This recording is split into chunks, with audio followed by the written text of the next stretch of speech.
તો મિત્રો આજે હું તમને ફ્રાય ટીંડોળા મસાલાની ગુજરાતી શાકની રેસીપી બતાવીશ। તો આપણે ટીંડોળાને ફ્રાય કરી લેવાના છે।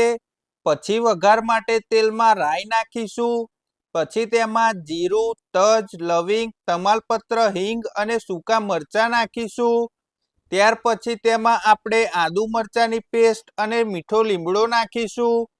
પછી તેમાં ટામેટાની ગ્રેવી નાખીશું। તો આ ગ્રેવીને બરાબર શેકી લઈશું। પછી આપણે તેમાં સ્વાદ અનુસાર મીઠું નાખીશું। ગ્રેવી શેકાય ત્યાં સુધી આપણે સ્પેશિયલ મસાલા જેવા કે ધાણા જીરું, ગરમ મસાલો, ટોપરાની છીણ, કિચન કિંગ મસાલો, કસૂરી મેથી અને બાદિયાનો પાવડર લીધો છે। પછી આપણે તેમાં જરૂર મુજબ મધુરની ખાંડ નાખીશું। પછી તેમાં મરચું, હળદર અને કાશ્મીરી મરચું નાખીશું। તો આ મસાલાને આપણે મિક્સ કરી લઈશું।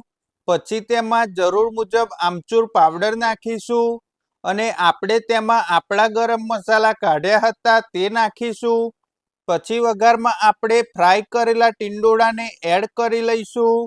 ટીંડોળાને એવી રીતે હલાવીશું કે બધો મસાલો તેમાં મિક્સ થઈ જાય। તો આ આપણી ગુજરાતી સ્ટાઇલ ફ્રાય ટીંડોળાની રેસીપી તૈયાર છે।